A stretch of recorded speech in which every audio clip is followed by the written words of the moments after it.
Now, from 6 News, a special presentation, Our Nation's Hidden History, honoring Black history. Good evening and thank you for joining us as we take a moment to recognize Black history throughout the nation and right here in mid-Michigan. I'm Kira Lake, and throughout this special presentation, we'll take a walk through time, uncovering the hidden parts of our country's rich history. 6 News reporter Brittany Flowers is here for you with a look at where it all started. Despite oppression throughout U.S. history, the African American community has made significant strides. From the abolitionists of the Underground Railroad to business owners, teachers, and even a president. But all of those landmarks in Black history point back to a single moment, the arrival of the first Africans during America's slave trade. And one man says the impact of that moment is still seen and felt across the nation. If these shores could talk, the stories would be as endless as the drops in the ocean. Looking at this marker reminds me of 25 years of struggle, 25 years to tell the true story of those first Africans. But for Hampton native Calvin Pearson, it all ties back to one moment in history. Arrived right here at Point Comfort. Today is Fort Monroe. A late August day in 1619 when the first enslaved Africans taken from Angola were brought here. 2 of those first Africans were Isabella and Antony. They became servants in the household of Captain William Tucker. And in 1623, they gave birth to the first documented African child born in English-occupied North America. The Underground Railroad was a lifeline to thousands of slaves on a mission to find a new life of freedom. Here in mid-Michigan, the city of Jackson played a vital role during the journey, and Luke Snyder traveled around Jackson with a historian to get a closer look at the stories of those who stood up for what was right. As you walk down the streets of Jackson, take a closer look. You just might discover a significant piece of history with landmarks hidden in plain view. They tell a powerful story of bravery, perseverance, and freedom. Linda Haas is a researcher and author who's dedicated years of her life to studying the Underground Railroad. Today, our journey across Jackson begins at the actual railroad at the Jackson train station. It's here where a slave named John White from Kentucky made his escape with help from a local while being chased by a slave owner with a group of armed men. He was smuggled on board at the freight station in a box or in a crate, and it would have been somewhere on this property that happened. And we do know that he did successfully make it to Canada.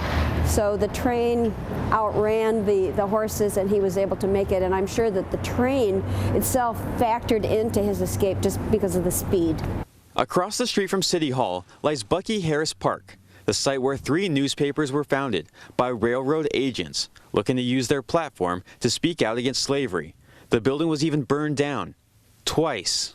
All that drama happened on this nice, quiet little park area, and that's part of why we celebrate this park today, because the newspapers were all a part of the anti-slavery effort. Through the information that they distributed throughout the community, it really helped to set the agenda for the people reading the newspapers. If you look up at the park, you will see a painting with a star and a lantern, symbols that carried so much hope for those who searched for the light at the end of the tunnel. Luke, thank you. Coming up next on Hidden History honoring Black History Month, we'll hear of one man's story of service and survival during World War II and the D-Day invasion. Let's go back to June 6, 1944. A Black Army medic, Corporal Waverly Woodson Jr., is on Normandy's Omaha Beach doing what he can to save lives. Those who witnessed the events of that day say a German shell blasted apart the boat the corporal was on, badly wounding him. Despite his injuries, he was able to set up a medical station and provide treatment to his fellow soldiers. And now, years later, members of Congress are working to honor him with the nation's highest award, the Medal of Honor. And he says many of them were frightened beyond speech. Joanne Woodson, the widow of Corporal Waverly Woodson Jr., reads the words of her late husband's personal eyewitness account of D-Day. Corporal Woodson landed on Omaha Beach on June 6, 1944. As a Black Army medic, he was wounded himself when a blast destroyed his boat. This D-Day, Army prejudices took a back seat as far as the soldiers helping one another was concerned. However, afterwards, it was an altogether different story. Even to this day, the black soldiers were never given credit for their outstanding services beyond the call of duty. Although injured, Corporal Woodson set up a medical aid station, and for 30 hours he removed bullets, cleaned wounds, and saved lives. The stories of what happened on the beach that day were unknown to Joanne Woodson for years after the war, until the 50th anniversary of the war, and Corporal Woodson opened up and shared his harrowing story. Up next, we know I-496 as a quick, easy way to get around town, but for some, it's a symbol of a community lost to redevelopment. We'll be back with a full story after the break. The I-496 corridor gives millions of drivers a quicker and easier way to move through the capital city. But as a result, hundreds of black families were forced to move when the city started building the highway. Ashley Graham is here for you in our studio. Ashley, you spoke with people who lost their homes to make this highway happen. Kiara, I drove around what used to be one of Lansing's strongest neighborhoods with some of the people who knew it best, and most of the places that were critical for the black community in the 1960s before the interstate was built. And now all that's left are some structures, but mostly memories, and the city of Lansing is working on a way to feature them for future generations. The 11 miles that make up Interstate 496 were designed with one goal in mind: to connect people from all over Michigan. But that convenience came at a price for the tight-knit black community already living there in the 1960s. It was alive. It was like vital things were going on. Nowadays, we sitting out here, we don't see nobody. Everybody just driving by. The project forced businesses to close after years of serving the black community. Former residents still remember how important they were. I'm standing in front of what used to be Johnny's record shop. George Davis has lived in Lansing for more than 70 years. He says the record shop, which is now a paint shop, was a staple in the area for more than just music. Johnny also sold clothes, like shirts and hats, and this is where we got some of our latest apparel, because this is the only place in Lansing that provided that kind of items for us. Grocery stores, bakeries, medical offices, and churches, all gone in just a few years. The people they served had a choice to make: stay or leave. Some families found ways to stay close by. Adolph Burton's family was forced to move from his home on Logan Street and West St. Joseph Street when he was 16, where a ramp now sits. But his father found a loophole. So he purchased a home that was going to get torn down in the path of 496 and put it on a truck and moved it on the north side of the street. We bought a vacant lot, and my sister still resides in that residence even today from 1965. Others moved to different corners of the city. Barbara Baker lived near what is now Malcolm X Boulevard before her family moved to Lansing's north side. She says the main goal for most families was to stay together. It was not uncommon to have your grandparents or your aunts and uncles living in the same block with you, because people just did that. So they moved, and then we had to move too. City officials want to keep the memories alive through a project called Pave the Way, a partnership with the Historical Society of Greater Lansing. The project combines digital archives, an interactive map, and even a documentary to help people experience what the neighborhood was like. For some, it's a bittersweet idea. Now, but for me, it is sad. I miss the neighborhood because it's kind of like a Leesburg, a Beaver kind of neighborhood. Everybody knew everybody. Parents knew each other. Very low crime rate, and it was really, really a very, very nice community. It was just a way of life. Thank you, Ashley. After the break, we'll hear from 6 News sports director Audrey Dahlgren. She shares the story of a historic basketball matchup and its impact on college sports as we know them today.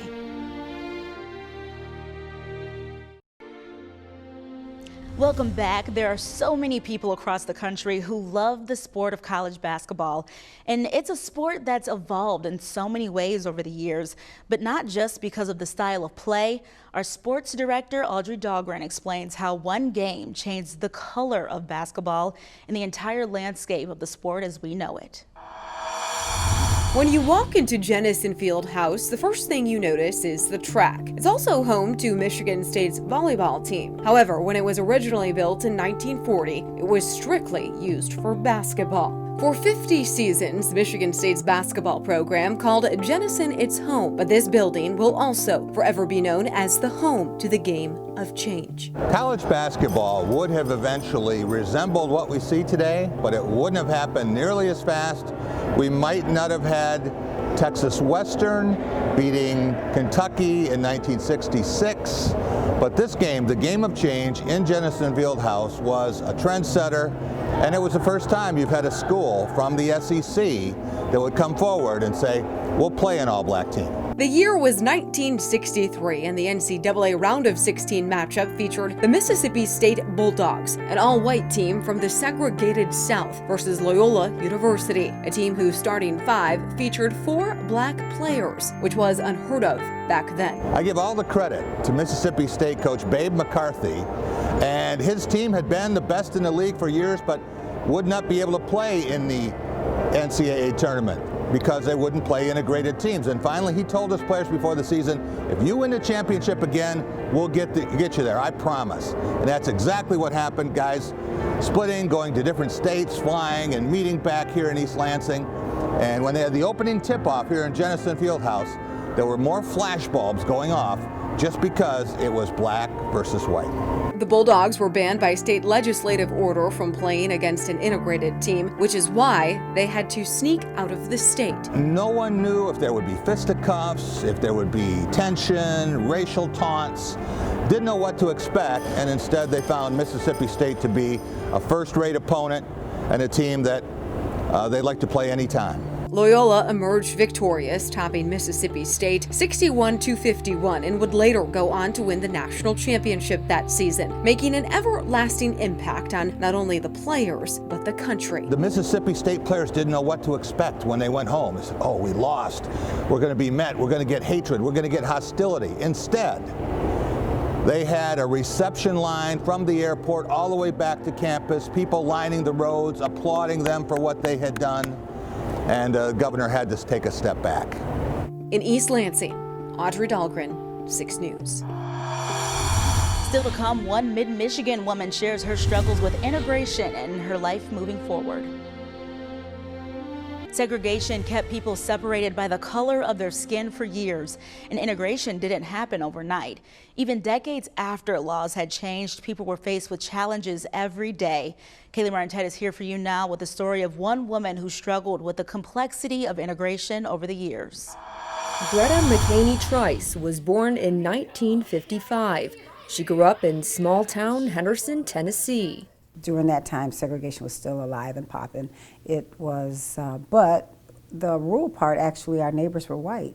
Neighborhood was integrated. But in downtown, it wasn't so amiable. It was definitely where the eating places were. It was pretty much still black only or white only, and the schools, for sure, were still segregated. At a young age, the U.S. Supreme Court unanimously ruled that segregation was unconstitutional, part of the Brown v. Board of Education case. We did end up getting one white teacher as a result of this semi-integration. And then the next year or two, they said, no, that's not true integration. Greta then started high school, where she says there weren't many problems, but does remember one incident. I remember boarding the bus and getting on the bus and no problems, go to school. And when we got off the bus that next day, there was a couple of kids that yelled out the window the N-word. Greta says there was no trouble after that, and life went on as usual for a while until... I was going along with my education, and then a house caught on fire. And then my father moved us to Michigan. The move led her to Rives Junction, Michigan. My mom got us signed up to school. We went to school, and I was the only African American in the school. Greta says she excelled in the school, made friends, and lived normally. But due to a family situation, she moved to Lansing. I attended Eastern High School, which was integrated. But looks can be deceiving. The interactions between blacks and white was a little different there. It seemed, in many cases, just as segregated, if that makes sense, as the South was, mentally. In 1973, Greta graduated high school and went to Michigan State University, where she eventually dropped out and started working for the Lansing schools. The district was considered integrated, or so she thought. Thank you so much for joining us. Tonight's special presentation featured stories covering both African American struggles and the triumphs throughout time. Everything from the deep pain of slavery to the beacons of hope and progress and integration. We hope you've enjoyed this brief look at American history, and we thank you again for helping us honor Black history. This has been a 6 News special presentation of our nation's hidden history.